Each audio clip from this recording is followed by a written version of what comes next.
Hello, everyone. Today we are going to spend some time talking about using resources for your own research and projects.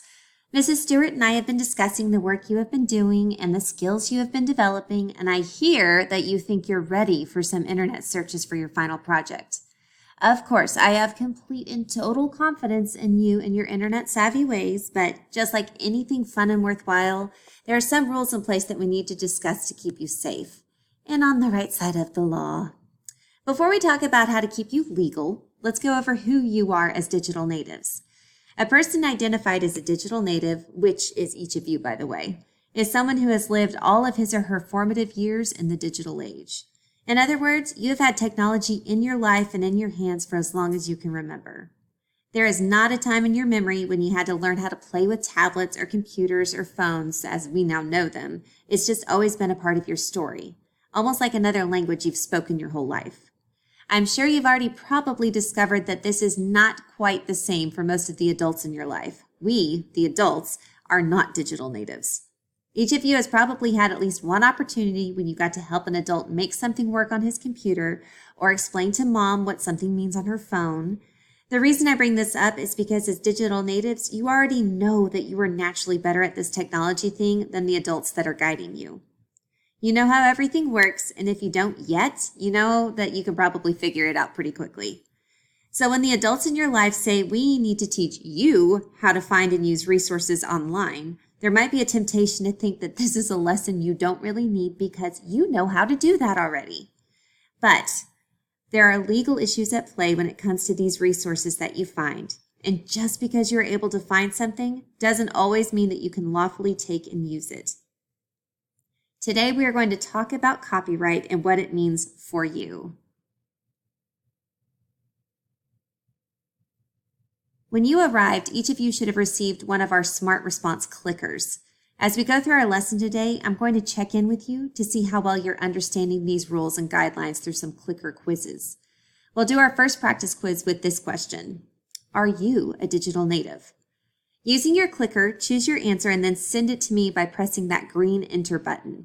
If you have not already done so, go ahead and send your first answers to me now so that I can check to see that everyone's clicker is working. Are you a digital native? Yes or no? Select your answer, send it to me. All right, let's talk about copyright. Copyright law has to do with the legal rights to an original work and its creator. Original works can be things that we read, or music, or any type of visual art, including graphic designs and logos. Something performance-based, anything basically that can be created. What copyright does for these original works is it sets up the conditions for how much, if anything, may be copied by a different user than the creator. So copyright protects the owner's rights for the original works that they have created. But copyright also protects your rights when it comes to using resources created by other people. Let's do another clicker check.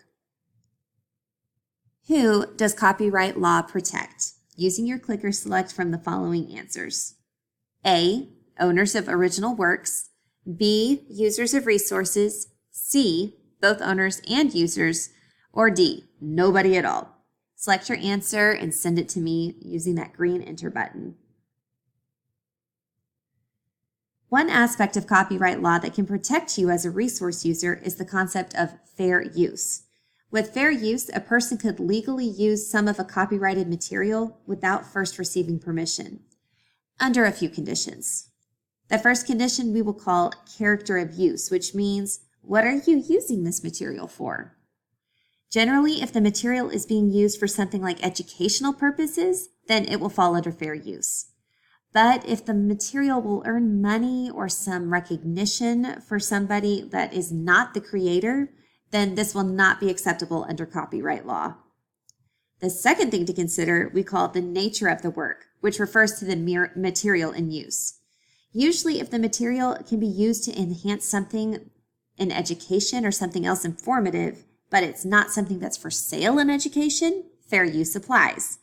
For example, if you found a really good article in a magazine that would work in your English class, a fair use citation would work. Fair use doesn't always apply to works that are supposed to be entertaining, though. like movies or cartoons, or for materials that were made for education. Because if you use those materials, it might end up costing the creators money that otherwise they might have earned. The third condition is called the amount of work used, and it refers to both the quantity, how much, and the quality.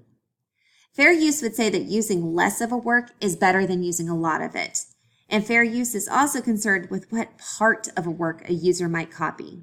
For example, it might be acceptable to pull a quote or even a scene from a movie to use in a school project, but it would not be approved to use the entire movie or use the critical climax or like a surprise ending. These elements that are more high impact are sometimes called the heart of the art, and to use these portions for personal use or even for a school project could interfere with the effectiveness of the work all by itself. Therefore, fair use says no.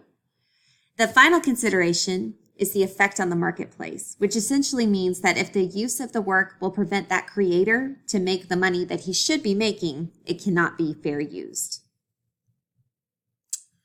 Next, clicker check. Let's look at these scenarios and choose which are acceptable according to fair use rules. A, Mrs. Stewart wants to teach about climactic moments in stories, so she shows her class the last scene in the most recent Avengers movie.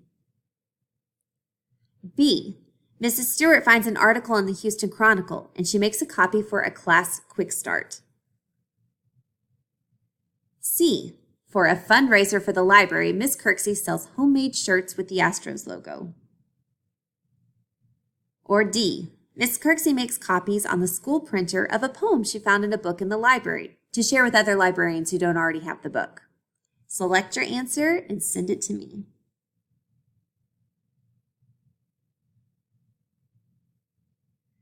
Public domain is another aspect of copyright law that protects users. If a work is in the public domain, it generally means that this material is not copyright protected and therefore can be used without seeking permission. Works included in this would be public items, like the phone book, in case any of you would ever like to copy that for a resource. Federal documents, like the Declaration of Independence, would be public domain. Items that cannot have claimed ownership because no one can claim to actually own them, like, for example, a sunset or a public park. And sometimes creators will release their copyrights so that others may have open access. There's also something called orphan works, which means the creator of the material has not been identified and therefore the work cannot be copyrighted. We don't know who made it, we can't copyright it to that person. The last instance is works with expired copyrights, and that leads to an interesting point regarding public domain. Often, the older a material is, the more likely it will be in the public domain. The best way to determine whether or not a work can be used appropriately is to check its documentation and publishing information.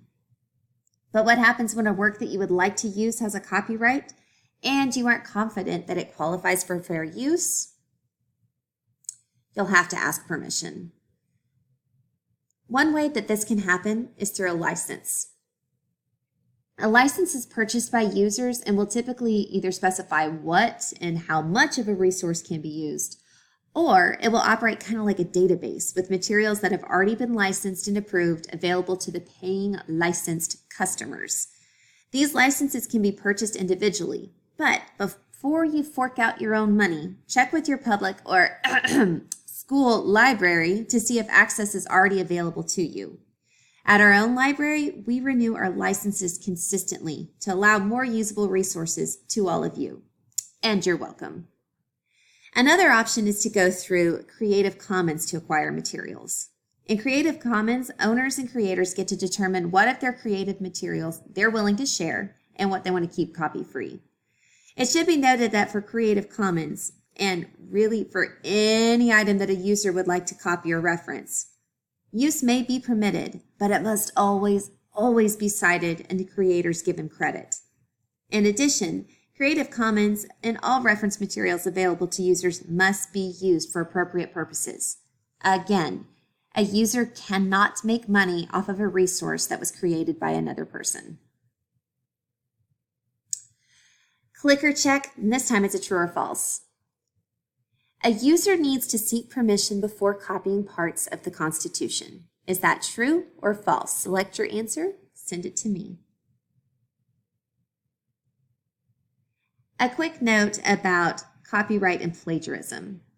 Though both of these reference copying and using the works of others, they represent two different types of issues. And copyright, the question we need to ask before we proceed is, do I have permission to use this work? Copyright is a legal issue. When we consider plagiarism as others' created works are used, the question we need to ask is, did I give them credit for this? Or did I just copy somebody's work and not give them their credit? Plagiarism is more of an ethical issue. Some final thoughts. In copyright law, everything is written vaguely on purpose. These rules are not in place to try and trap you. There are no copyright police that are ready to bust you for making a copyright mistake. Remember, copyright is meant to protect both the owners, but also the users. Always use your best judgment when you are using the works of others. Ask yourself, what copyright permission the work seems to have. Is it fair use? Is it public domain? Can I even use this? Think about who you are when you're trying to use the work. Are you being a student while you're using it, or are you using it for something other than school? And how is this work going to be used? Is this for educational purposes, or is this just to make some money or a fun video on YouTube? That said, if creators ever send you a notice, something called a cease and desist, that says that their works cannot be used, stop immediately. Continuing to use a work after you have been told not to is when your copyright mistake turns into a legal copyright violation. And always, always, always cite your sources. Whenever you take work created by someone else, give them the credit and your viewers the reference. In closing, make sure copyright is in place before you go ahead with copying, with using, with sharing any other person's materials. When in doubt, try to find out or ask for some help. We'll find it out together.